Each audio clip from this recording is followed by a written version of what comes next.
Welcome back to This Day Live, a Sunday talk show here on the Arise News channel. With me, I have Professor Bola Akintenwa, Director General, Bolitech Center for International Diplomacy and Strategic Studies. Professor David Awurawo, Professor of International Relations and Strategic Studies at the University of Lagos. Yemi Adamolekun, Executive Director in Office Enough, and Professor Anthony Kila, Professor of Strategy and Development and Director, Center for International Advanced and Professional Studies here in Lagos. CAPS, that is. Yes, of course. It's achievable. You are the daughter of a professor already. I'm surrounded by professors. Anyway, we seem to have a full house today. And unfortunately, I wish the program could be extended, but no problem. We have had 3 guests on this program. First, we discuss the attack on a train on passengers planning to travel from Igueme train station to Warri. Secondly, we discuss the budget, 2023 budget. And third, we had the Director General of the Peter Obi Labour Party Obidati campaign on the show. That's Balogun Akin Oshuntokun. So a lot of issues to talk about. Where do I start from? Yemi, let me start with you. Right. I think I'll pick up on really just 2 of the topics on the budget. I think the CEO of Taros Capital really made the point about numbers. And what I would like to see, and I hope media platforms would interrogate the presidential candidates on their response to the budget. I haven't seen anything, I might have missed it. But I think it's actually quite appropriate for anybody who is going to take over, as we talked about, with the kind of challenges that we have, to be able to look at the budget and talk about what they would do differently, because they would have to implement it, give or take. The debt that we're in, yes, there's a talk about revenue that is not just, Ben Akabueze was saying in the clip, that is not just about our expenses, it's also about our revenue. But we're spending money quite inefficiently. So he can't I think he shouldn't overlook the fact that we're spending money badly. But again, he's a government official. I guess he can't really say that. But the point about revenue is also very valid. And so it's important for the presidential candidates to speak to those issues and speak directly. I think it says a lot that none of the campaigns, unless again I've missed it, has actually issued any sort of statement reviewing the budget that they are going to have to implement, that they're going to inherit. And then on the Obidati campaign, and I think, the last point that the MD of Taros Capital made that shouldn't be overlooked. How under this administration, we've gone from, if I'm not mistaken, during the Occupy Nigeria protest, I think we were dancing around maybe 60 million liters of fuel per day. And now we're at over 100. Actually, 34. And in 2012? Yes. Okay, there we go. Million. 24 million liters. Now we're at over 100 in a country that has had more people go into multidimensional poverty. Like, how does that even make any sense? And the point he also made, which I thought was also quite critical, is that President Buhari was petroleum minister under Obasanjo. He is not only president now, he's also petroleum minister, let's be clear.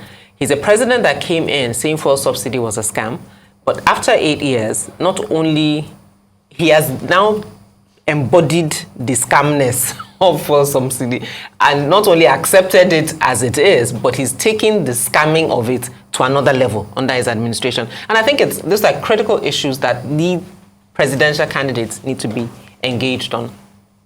And the second issue I'd like to take on is not particularly the Obidati campaign. Well, I would say one thing about polling.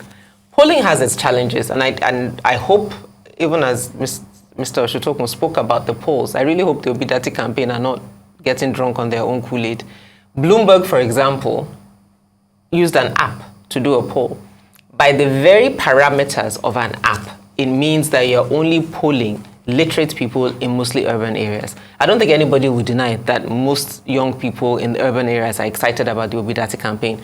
But I'm sorry, they are not the ones that are going to determine who the president is. So if the Obidati campaign is using that as a parameter for their road to victory, I'll ask them to think again.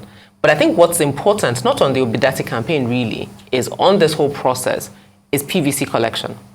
So INEC has had challenges with PVC collection. First, they said PVCs will be ready in October. Then they moved it to November. Then they announced that it will start on December 12th and run through January 22nd. As of Friday, when they devolved to ward levels, so making it closer and easier for people to pick up their cards, they had not uploaded onto their website the addresses of those ward locations. They have now done that today. That's number one. Number two, there's still recurring challenges of people going to get their cards and being told, come back in a week, come back in 2 weeks. So I'm saying it categorically now on this station. We issue, a few civil society organizations issued a statement last week that INEC has to extend this thing by a week.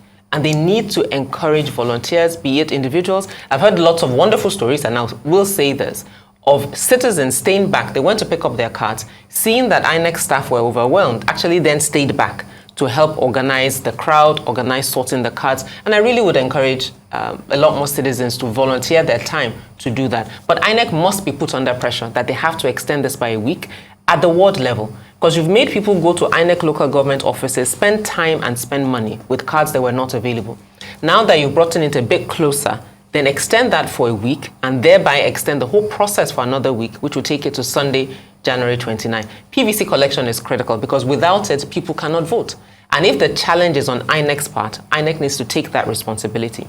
But I will end by giving INEC kudos. Not only are they available on Saturdays and Sundays, over the holidays, people picked up cards on Christmas Eve, on Christmas Day, on New Year's Eve and New Year's Day. So on that one, I'll end with giving them kudos for making that possible. Okay, Professor Killer, good to see you in the new year. Yes, good to see you. Hello, everybody. Where do I start from? Well, let's start where she ended, the INEC thing, you know. This thing of giving kudos to INEC, I think INEC, I don't understand it. There's so many things INEC are doing that are not right. INEC needs to take a quantum leap. Two things. Number one, this idea of shifting dates, which they've done already, and Yemi Adamalekun wants them to do more. I can understand it. But let us agree that it's a defeat of the system. The whole point in a system, not relationship, not passion, a system is based on certainty. And the reason why you can be certain in a system is that before you announce a policy, you think it through very thoroughly, so that when you say something, that is what it ought to be. I think INEC has failed on that. But I also think, I don't think we have time now, but you know, INEC next version needs to think of thoroughly decentralizing. This idea of you start from local government, then you then decide to go to the ward is the discovery of hot water. It's you know, it's something that is there. I argue that PVC should be outsourced. Let banks deliver it. Link it to the BVN, people go to the bank, they get it. They say to me, what about people who don't have accounts? I say, let's give them accounts. But whilst we cannot give them accounts, let them be supplementary channels to the one we have now. So that's a huge point. Well, for the budget, I totally agree with the fact that it's amazing. Actually, I say amazing. It's vexatious, to be quite frank, that the people who are going to take over the state of affairs are not commenting on the current state of affairs. How can somebody who is quarter to exit be determining the whole future of what is going to leave behind? Maybe we don't know. In other presidential system, before a sitting president becomes a lame duck, which is what they call them, when they take big policies, they call the candidates into the room and they show them not what they've done, what they're about to do, so that they're informed. And I think whilst our presidencies not do that, we, the people led by the media and civil societies, perhaps need to force the candidates to take cognizance of that situation and then express themselves on it, which I think is an important thing. We still have this problem of the foil thing. You know, I don't know whether to feel ashamed or sad or duped about the fact that, you know, about 8 or 9 years ago, when they were doing the Occupy Nigeria, 11 years ago, I was, you know, one of those people who out there vehemently saying this is not right, you know, that these kind of things. And I think whilst Reuben Abati says the president is an elder statesman, he might be what he wants to be, but the fact is, he did say fuel subsidy is a scam. He is presiding over the Minister of Petroleum. The Minister of Petroleum is in shambles. So, I don't know, elder statesman or not, he's definitely not competent on petroleum affairs. And a few others. Well, and a few other things. Because the whole point is where you have a situation where petrol is scarce, the price is what it is, we're paying so much. All of a sudden, a country that is going down poorer is spending more on energy it defies econometrics. It makes no sense at all. And I think people should interrogate these things and then let's have other conversations. Well, Professor Urawa, why is it that nobody is talking about the crisis in Uganda? Where persons have been abducted and their only offense is that they went to a train station. Yeah, I will begin with that. I'll begin with that because I'm familiar with that area. And is that not your state? I'm from Delta State. Oh, you are from Delta. But okay. I lived around the area for a while. The old man there. Yes. And of course, not long ago we commented on the reopening of the Kaduna-Abuja, operation and the challenges ahead. And we spoke about this. I remember Professor Kitene was drawing attention to the need to do risk assessment and be sure that everything that needs to be done had been done. What has happened now reveals that, of course, a whole lot of things have been left unattended. The focus had been on the train itself. Those attacked, yesterday were those on the train. They were not on the train yet. They were waiting at the train station. So apparently somebody lost that. Somebody didn't think of the possibility of, these violent people attacking people waiting to board the train, just focusing on the train itself. Which is why I agree with, the guest that spoke, that comprehensive risk assessment to be able to understand all the dimensions and the dynamics of the operation where security could be breached and people's life could be in danger. That is what has not been done well enough, and we hope that something will be done quickly to rescue those who have been hurt. Treat those who have been hurt and rescue those who have been abducted. And of course, draw attention to, put things in place to ensure that that does not happen again. But it's unfortunate that in planning for the security, someone was oblivious of the need to, put in place measures to protect those waiting to board the train, and not just those who are already on the train. For the budget, we've said this over and over again, it's difficult to see any other country where everybody knows what needs to be done for the country to improve economically, and the government seems to do nothing. In fact, just a few days ago, the presidential spokesperson, Adesina, he spoke on another channel and he said, yes, the petroleum subsidy, it has to go. It's something that an idea whose time has come. And the person who was interviewed was saying, why now? Why not 3 years ago, 5 years ago, and all that? I kept on, which means that those in government are aware of the need to do something about the subsidy regime, and they've simply done nothing. And to remember that, just as Professor Killer has said, these were people who led the campaign 11 years ago, that it was a scam and all that. And they keep referring to Professor Tam David West. It's really disappointing. I was in the class teaching and this matter came up, and I said, there is subsidy, but there is a lot of corruption in it. The class people, some of the bright students in the class said, no, that cannot be. How can you be more knowledgeable than President Buhari, who was oil minister? How can you be more knowledgeable than President of the West, who is not only a professor, your senior, and also a former oil minister? And I said, look, the economics simply reveals that there is subsidy, but there's a huge corruption in the whole thing. And see where we are today. And of course, look at Ways and Means. 23.8. No ear must hear that.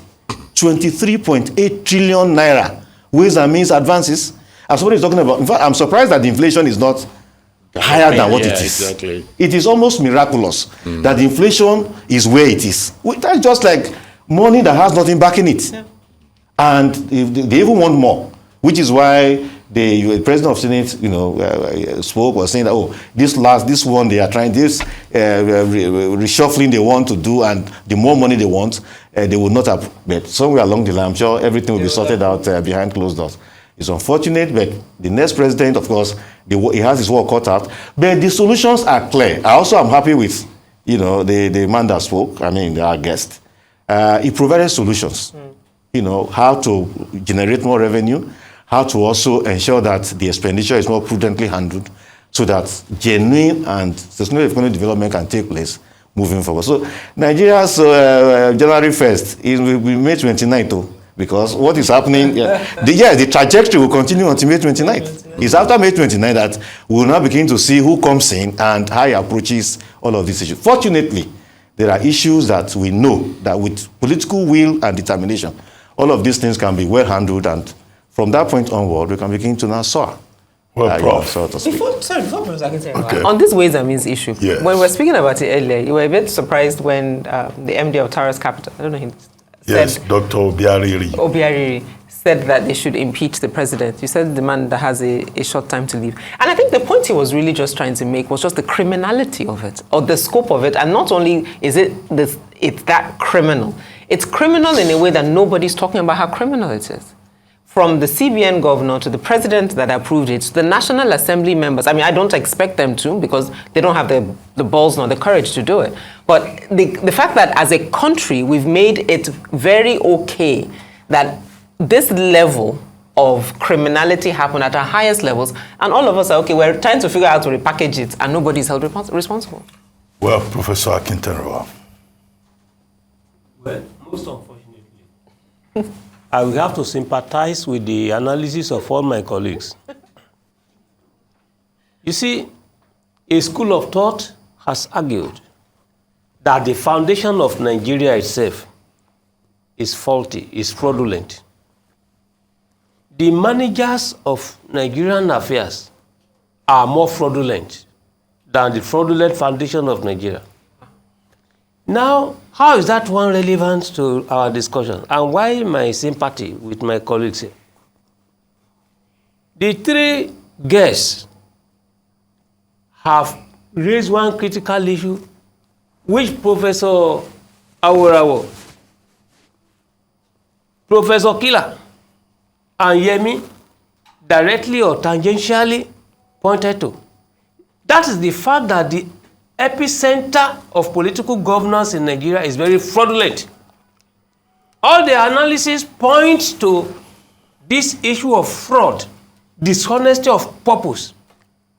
Our analysis are pointing to one direction, that look, we do not have competent people to do XYZ. No, I do not subscribe to that hypothesis. If I am to agree with that, then we should be talking about hypothetical hypothesis. The issue is simply that here, we have very competent people there. But the issue is that consciously, very consciously, deliberately, they were doing precisely what is not good for the people of Nigeria. I am waiting for an angel from heaven to come and convince me that the governments of Nigeria, particularly from the time of Muhammadu Buhari as Minister of Petroleum in Nigeria, that they do not know that this oil theft, where they are diverting, redirecting fuel elsewhere, that they do not know. It's not possible. So hypothetically, I'm still seeking to understand how anybody can claim that it doesn't know. First point. Now, when you come to Balogun Oshutokun, I like his differentiation between, membership and proud membership. You can be a member of any political party. There's no big deal there. But when you say you are proud, that means that you don't think about reservation in the pride, no reservation. And the beauty of that particular submission is simply that, look, if you are going to be for Peter Obi, like Jerry Garner said, if you want to be a chairman, you chair well. If you are a president, you must preside well. So if you are going to be an obedient, if you are going to be pro Peter Obi, then be the one that will not be proud in your bedroom, but publicly. And as a matter of fact, please, you see, his submission on the issue of jealousy, as raised by the presidential spokesperson. Please, you can be jealous of good thing, and you can be jealous of bad thing as well. It all depends on how you want to look at it. Today, I took time to write on Peter Obi's presidential candidature and Olusegun Obasanjo as aficionado, the foreign policy dimensions. What I have observed is that all these presidential candidates, their supporters, they are dealing with the person, the people. They are not dealing with the issues. The issues raised by Olusegun Obasanjo, they are not addressing. Yeah. This is what we should be talking about. There are, you see, in this country of ours, this particular Nigeria, because we are so dishonest, very dishonest in all ramifications. That's why when Ndemeka is saying that, look, if we do the correct thing, then it will be well. Please, we do not want to do the correct thing. That is the issue. And everybody knows that. Those people who are stealing money and they are giving chieftaincy title thereafter, are you saying they don't know? You steal money, your people share it, and then you are now saying, look, please, let us be serious for once. If there is going to be a Nigeria, let it be a new Nigeria where, for instance, honesty of purpose, objectivity of purpose will be the foundation. And if it is Obi that is going to deliver that one, let everybody follow in. That is the beauty of it all.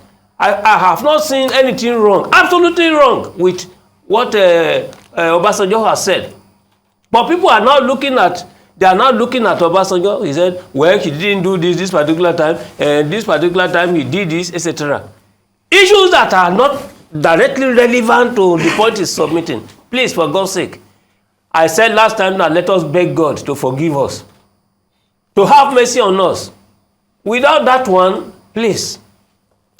Okay, just before we go, we take one more major topic of the week. Pope Francis has presided over the funeral of his predecessor, Pope Benedict XVI, at the Vatican, in front of tens of thousands who showed up at the St. Peter's Square and to a global television audience. Benedict became the first pontiff in 6 centuries to resign, citing ill health. So history has been made because it's the first time a sitting pope has ever conducted a funeral for another. Pope Benedict XVI, who is a Catholic here. Professor Kila, let me start with you. Well, yes, it's quite a historic event, quite peculiar. There's a saying, actually, in vulgar Latin, that it's a game, a quiz game, where you say, tell me one thing you can never see twice of them, and the answer is a pope. Normally, you never see 2 popes at the same time, and I think with this situation, we had the opportunity of seeing 2 popes at the same time, which is a very rare thing. He left for his health, which tells you about modern day. Normally, papacy is something you're there ceremoniously, your health doesn't matter. But officially, these popes say, I'm leaving because the rigors of managing matters of our lives these days, of the modern life, requires agility and good health, which I do not have. And I think that's a very noble thing to do. I am a personal fan of Pope Benedict because of what he represents. He represents for our viewers to get this, I'm one of those people who still cringe when I read the Bible in the new version. I still stick to King James Version. The soberness and the holiness comes from me in what is orthodox. And Pope Benedict is a symbol of that. And I think, interestingly, he gave a lot of support to Pope Francis. He almost anointed him, thinking that the world needs a modern, touchy-feely, open pope. And some people have argued. Giuliano Ferrari already wrote a book a couple of years ago about the new pope, saying that this pope is too human, i.e. Pope Francis, but those are conservatives. And I think it's a new way to look at it. I think the church will miss Pope Benedict, and I think he will be rediscovered. I think he was a custodian of what is holy in the Catholic Church. He came from a very rigid position, and he became more humane, and he had the humility to say, maybe I cannot do it. I think 5 years down the line, starting from now, actually, we're going to review Pope Benedict and see the greatness in him. I think he was a great guy, a great man. Professor Aurawa, Pope Benedict XVI. Yes. The Pope is usually, of course, the spiritual head of the Catholic Church, and so he wields a lot of power on account of that. In international relations, we analyze that.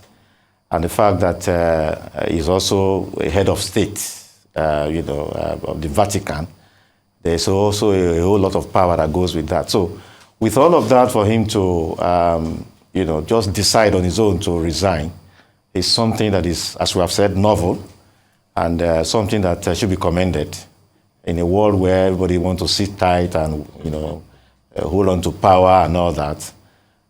For someone who was not expected to do so, to just say, well, I don't have the energy again, and then I want to step down, that is commendable. Although on the flip side, people have said they expected him to be stronger on this issue of pedophile priests, which he didn't do as much as people expected him to do. But taken together, I mean, he will be missed. He will be missed for his candor, for his humility, and of course for his commitment to Catholicism, around the world. Well, Professor Akinterewa. I think whatever Benedict XVI will represent is best explained, is best understood within the framework of papal diplomacy. Like Professor Awurawo has drawn attention to, he's a head of state, but his own headship of a government is more tailored, not simply to defense of Catholicism, but he has used the Catholic, factor to influence the world. When it comes to order of precedence in diplomacy, the Vatican head, the Pope, is always giving priority and respect, regardless of the head of the diplomatic corps. But the critical issue here is simply that, look, what is represents being a theologian, a teacher, and now wanting to bring an element of a modernization without losing sight of the orthodoxy is what is quite significant. And that is what we are most likely to continue to witness. And in this case, I think we should commend President Muhammadu Buhari with the nature of his own tribute to him. It's quite good. This time, he underscored the fact of his personality, his character. All right. So not necessarily as a Catholic priest, as a Catholic pope, but what he stands for as an individual. And if you look at the way the tribute was couched, let me read it to you. We are told that President Buhari believes that the late pontiff will be remembered as a true servant of God. Note, true servant of God, who used the benevolent gifts of the Almighty upon his life to serve the church and humanity in humility, reverence, and piety, living in word and deed the virtues of a true Christian disciple. Now, why do I see any importance in this? It's simply because President Muhammadu Buhari is a devout Muslim. Now, if a devout Muslim suddenly recognizes the goodness in these attributes, I think this is what we should also recommend to every leader so that the future can be better for humanity. May he so rest in peace. Yemi Adamoleku. I think for me, the interesting, and it's interesting your point about the comment, and statements like that allow you to see the spokesman of the president, the different spokesmen of the president's hands come through. No, but it's true. Because the last one that we saw, which was a bit embarrassing, was the one that actually accused the Obi of Onitsha of doing something or saying something that he didn't do. So I think it's interesting when those things play up. But on the Pope, I think for me, it's the interesting times that we're in and the parallels. So last year, the Queen of England died, and sort of also a person well-respected, very clear about her role.